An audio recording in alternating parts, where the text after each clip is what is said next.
तो दोस्तों इस मूवी में स्कूल लाइफ दिखाई जाती है कि कैसे एक कमजोर सा लड़का पूरी सोसाइटी पर राज कैसे करता है। तो मूवी के स्टार्ट में एक लड़के को दिखाया जाता है। इस लड़के का नाम वेंजी था, जो कि उसे बचपन से ही उसको तंग किया जाता और उससे हर काम करवाते क्योंकि वो कमजोर था और डरता रहता था। तो हमें वेंजी का स्कूल दिखाया जाता है और उस स्कूल में वेंजी की क्लास में एक गैंग थी। उस गैंग के लीडर का नाम गो था, जो कि वेंजी को हर टाइम परेशान करता रहता और उसने वेंजी को मारा और उसका खाना ले लिया।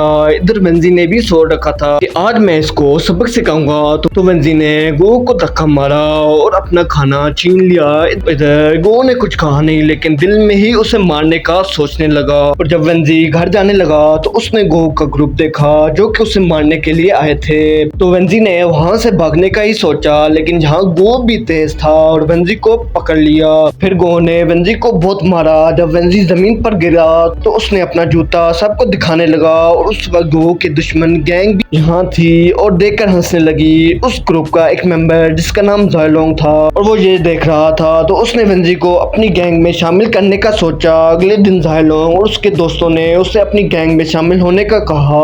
या वेंजी भी समझ गया और उसने गैंग में शामिल होने का सोचा और उसने गैंग ज्वाइन कर ली। और वेंजी ने अगले दिन अपनी इंसल्ट का बदला लेने के लिए गो को मारा और फिर जायलोंग ये सब अच्छे दोस्त बन गए और सोसाइटी में दबदबा बनाने के लिए अपने दोस्तों के साथ मिलकर दूसरी गैंग से लड़ने लगे। और उस गैंग में जायलोंग एक बड़े गुंडे का बेटा था और स्कूल में ये सब लड़ते। तो पल ने वेंजी की शिकायत उसकी माँ से कर दी। तो वेंजी की माँ ने उसे बहुत समझाया, फिर वेंजी ना माना और फिर वही पहले की तरह अपने दोस्तों से मिलकर लड़ाई झगड़ा करता रहता। एक दिन जायलोंग ने सबको अपने घर खाने पे बुलाया। तो वेंजी उसके बाप को देखकर हैरान हुआ कि ये किसी तरह भी एक बड़ा गैंगस्टर नहीं लगता, क्योंकि वेंजी गलत था। जब सारे दोस्त मिलकर खाना खा रहे थे तो गेटा के सामने अपने दुश्मन का हार कटा पड़ा हुआ था और वो ये देखकर बहुत खुश हुआ। और फिर हमें ये दिखाया जाता है कि जायलोंग अपनी गर्लफ्रेंड से मिलने एक रेस्टोरेंट गए, लेकिन किसी बात पर उसकी गर्लफ्रेंड नाराज होकर चली गई। और वहाँ गो ने सिमी को देखा तो बल्ले की आग ने उसे इतना अंधा कर दिया तो उसने जायलोंग की गर्लफ्रेंड को धोखे से वीरान जगह पे ले गया और ज्यादती की। पर जब जायलोंग को पता चली तो जायलोंग ने उसे मारने का प्लान बनाया।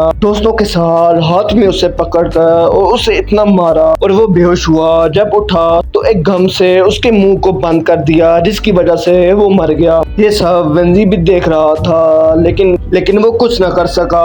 और फिर ये बात जायलोंग के बाप को पता चली तो वो बहुत गुस्सा हुआ और जायलोंग के साथ उसके दोस्तों को भी सजा दी। तो इन सबको एक एकेडमी में मार्शल आर्ट की ट्रेनिंग के लिए भेज दिया गया कि वो ट्रेनिंग से कंग फू सीख सकें और किसी भी मुश्किल वक्त में अपने आप को बचा सकें। और कई महीनों के बाद जब ट्रेनिंग खत्म हुई तो गेटा ने इस खुशी में पार्टी रखी और इस रात सब दोस्तों ने खूब मजा किया और वेंजी भी बहुत खुश हुआ और गेटा को सब कुछ मान लिया। इस पार्टी में गेटा का पार्टनर मासा भी मौजूद था और ये दोनों अपने शहर में ही धंधा करते और खुश थे। वो नहीं चाहते थे कि कोई बाहर का गैंगस्टर हमारे साथ धंधा करे, लेकिन गेटा की गैंग के मेंबर ने किसी दूसरे शहर के बंदे को बुलाया जो कि हेलन था और उसने गेटा को अपने धंधे में शामिल करने की ऑफर दी, जो कि गेटा को पसंद न आई और उसने ऑफर को मना कर दिया, जो कि हेलन को बिल्कुल पसंद न आई और उसने गेटा को मारने का प्लान बना लिया। और अगले दिन हमें गेटा के टीम मेंबर को दिखाया जाता है जो कि हेलन के साथ मिलकर गेटा को मारने का प्लान बनाया और उसने गेटा का पार्टनर मासा को मार डाला। ये खबर गेटा को पता चली। वो अपने दोस्त के खून का बदला लेने के लिए अपने मेंबर्स को एक रात खूनी को मारने का प्लान बनाया और गेटा को ये खबर जानबूझकर दी गई ताकि वो अकेला हो, उस पर हमला करना आसान हो जाए। और ऐसा ही हुआ।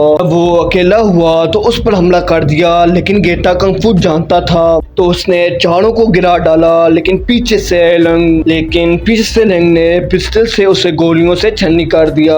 वहाँ वेंजी भी आसपास था। जब उसे गोलियों की आवाज आई तो वो गेटा की घर की तरफ दौड़ा, लेकिन गेटा मर चुका था। फिर अगले दिन वेंजी ने उस उसे दफनाया, क्योंकि गेटा का बेटा ज़ायलोंग दुश्मनों से छुपने के लिए कहीं दूर चला गया। वहाँ वेंजी को अपने दोस्त हाईसंग पर शक हुआ, क्योंकि गेटा के मरने के बाद कुछ दिन में हाईसंग ने वेंजी और उसके 4 दोस्तों को ये शहर छोड़ने को कहा, क्योंकि हाईसंग अभी भी अपने दोस्तों के साथ था। लेकिन वेंजी ने इसी शहर रुकने का फैसला किया, लेकिन वेंजी ने अभी इस पर इल्जाम नहीं लगाया। फिर ज़ायलोंग के दोस्त को दुश्मनों ने मिलकर खूब मारा, इतना मारा कि उसे हॉस्पिटल पहुंचा दिया गया और हॉस्पिटल ने उसे कई हफ्ते रेस्ट करने का कहा। इधर हाईसंग ने वेंजी को शहर छोड़ने के लिए कहा, तो वेंजी ने जानबूझकर हाँ कर दी कि हम सब शहर छोड़ देंगे। तो वेंजी अपनी माँ से मिलने अपने घर गया, तो उससे हुईलैंग मिला, जो कि उसकी माँ का एक्स बॉयफ्रेंड था। वेंजी ने उसे अपनी माँ का ख्याल रखने को कहा और फिर चला गया। तो हुईलैंग जब अपने घर वेंजी की पिक्चर देखी तो उसे पता चला कि वेंजी ही मेरा असल बेटा है, और ये बात उसकी माँ ने उससे छुपा रखी थी। और हमें वेंजी और उसके दोस्त को दिखाया जाता है कि वो शहर छोड़कर जाने लगते हैं, और लेकिन वेंजी पीछे से चाकू से हाईलोंग की गर्दन पर रखकर इसलिए जाने के लिए वेंजी ने हुईलैंग को डराया, क्योंकि कई दिन से वेंजी ने हुईलैंग पर नजर रखी हुई थी। आखिरकार हुईलैंग ने कबूल कर लिया असली कातिल और कोई नहीं, वो खुद है। इतनी देर में बुईहंग ने उन पर हमला कर दिया। वेंजी ने उसे छोड़कर हुईलैंग की गैंग से लड़ने लगा, और ये सब हुईलैंग देख रहा था। उसने अपने दोस्तों को लड़ता देखकर उसने अपने दोस्तों की मदद करने के लिए हुईलैंग पर हमला कर दिया। उसी दौरान पुलिस भी आ चुकी थी। इस चीज का फायदा उठाते हुईलैंग ने भागने का सोचा, लेकिन वेंजी भी उसे पकड़ने के लिए पीछे भागा और वेंजी को पकड़ लिया, और आपस में ये दोनों लड़े और आखिर में हुईलैंग और वेंजी दोनों मर गए। तो दोस्तों, आज की वीडियो कैसी लगी लिख कर जरूर बताएं। यहाँ तक वीडियो देखने का बहुत शुक्रिया। आज के लिए इतना ही। अपना और दूसरों का ख्याल रखें। मुझे इजाजत दें, फिर से मुलाकात होगी, तब तक के लिए बाय।